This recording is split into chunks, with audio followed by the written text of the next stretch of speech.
Ayah saya kiai di Jawa Barat, ya, di Lewiliang, Bogor. Lahir tahun 1916 dan ketika peristiwa 65 itu dia berusia 49 tahun.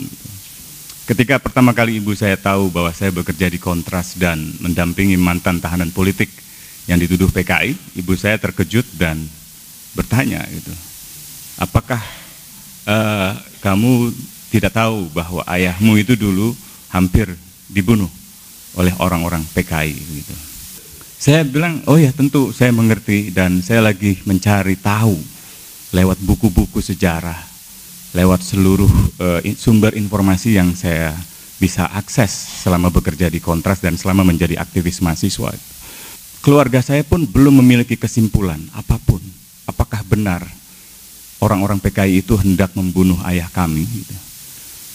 Keluarga saya pun belum memiliki data yang pasti bagaimana informasi itu bisa sampai ke keluarga gitu. Secara lebih khusus untuk dugaan pembunuhan para kiai, menurut saya itu adalah bagian yang harus diungkapkan. Apa yang sebenarnya terjadi ketika itu? Nah, narasi-narasi yang konklusif seperti itu yang saya kira belum jelas buat generasi kami gitu. Mengenai pembunuhan, sama sekali tidak bisa dibenarkan gitu. Apapun pembedaan ideologis, kalau seandainya PKI dianggap katakanlah kurang bisa diterima oleh kelompok-kelompok lain yang anti PKI, tidak berarti bahwa pembunuhan terhadap mereka itu dihalalkan gitu. Begitu pula sebaliknya, bukan berarti ketika kita mengusut pembunuhan massal orang-orang yang dianggap PKI, bukan berarti kita tidak mengusut dugaan-dugaan itu.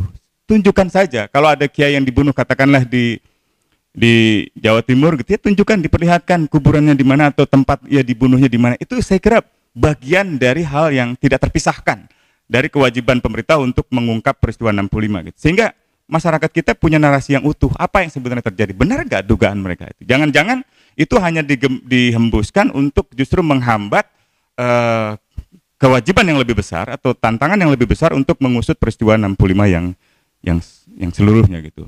Saya setuju dengan Mas Usman tadi bahwa kalau mau diungkapkan silahkan aja, dan itu saya kira penting untuk menjadi pembelajaran atau proses penyelesaian pelanggaran HAM masa lalu. Kalau mau diungkap lagi sebenarnya masih banyak.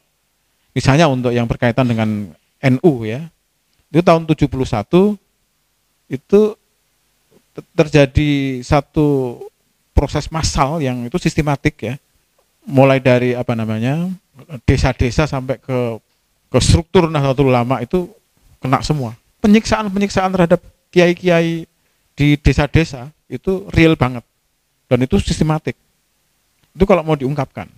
Jadi sebetulnya ini kan juga satu proses yang cukup memperkuat bahwa ada proses penyalahgunaan kekuasaan yang masif setelah 65 itu.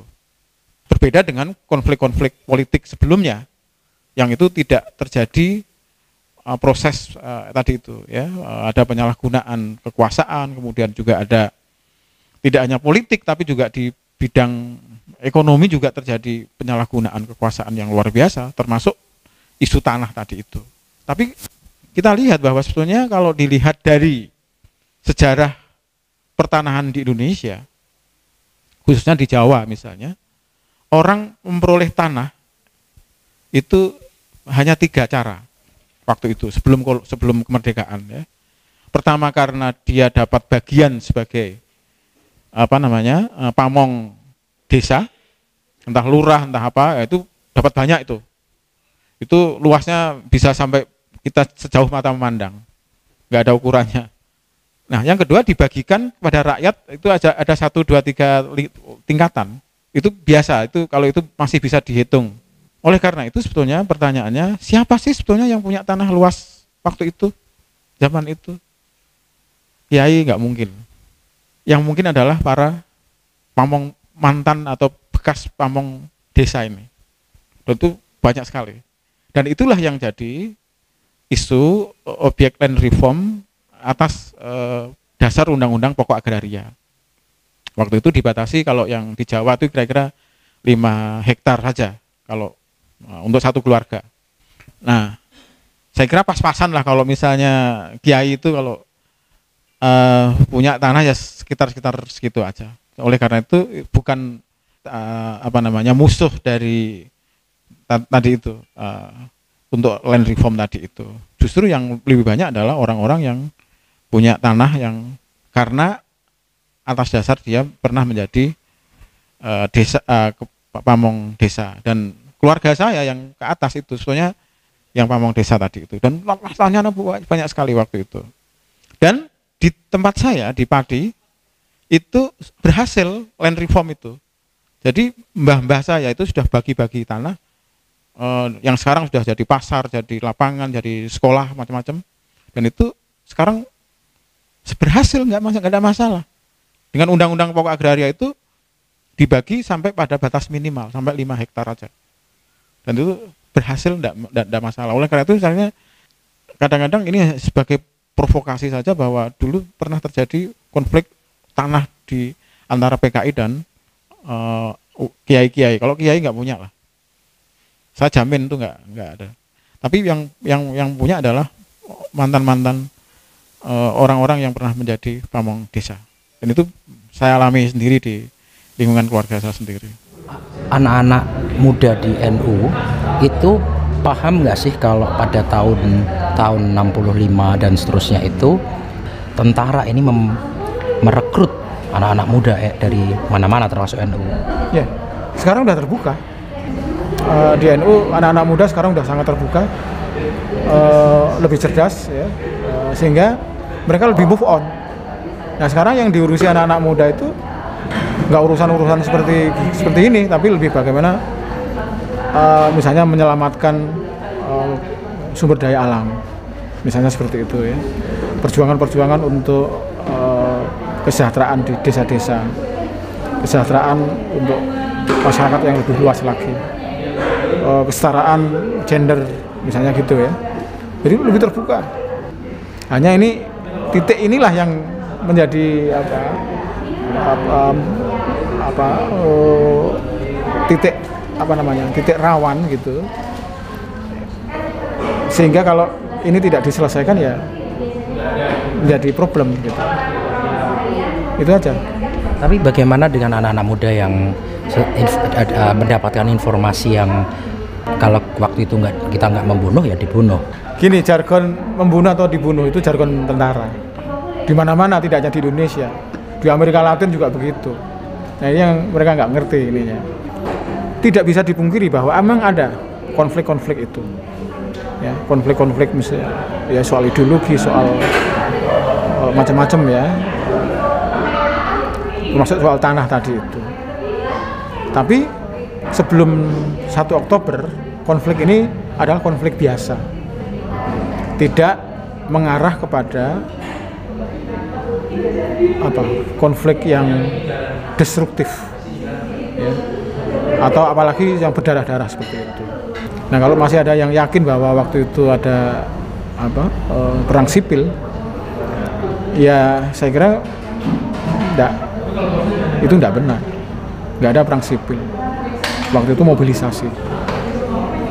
Maksudnya mobilisasi gimana, Mas? Mobilisasi itu artinya tadi seperti katakan ada rekrutmen, kemudian dilatih, kemudian setelah itu diberi tugas untuk tadi itu membasmi menangkapi macam-macam. Nah, kita melihat ada pergerakan tentara mulai dari barat ya. Dan itu kemudian melakukan mobilisasi tadi itu, mulai dari proses penangkapan, penahanan, sampai pada eksekusi. Itu bisa dirunut lagi ya, waktunya kapan, harinya kapan itu bisa dirunut lagi. Nah, dari situlah kemudian kita melihat bahwa apa yang terjadi pada pasca 1 Oktober sampai bulan Maret tahun berikutnya berupa pembunuhan-pembunuhan massal itu tidak terjadi dengan sendirinya. Masyarakat ya, tidak hanya orang NU ya, tapi ada kelompok Marhen, kelompok macam-macam di situ, termasuk juga satpam hutan gitu, itu direkrut. Sampai kemudian direkrut ini pun masih di screening lagi sampai muncul 1-2 orang yang bisa melakukan eksekusi. Jadi tidak begitu saja gitu. Dan itu di Jogja juga begitu ya. Di Jogja misalnya orang ditahan, kemudian setiap malam diangkut oleh truk ke daerah ke selatan dan setelah itu nggak kembali lagi. Jadi prosesnya begitu, hampir semuanya begitu. Nggak begitu, ya nggak dibayangkan, wah orang seperti perang gitu. Untuk situasi sekarang di NU itu mulai ada resiliensi, ada ketangguhan untuk menanggapi informasi-informasi yang tidak benar.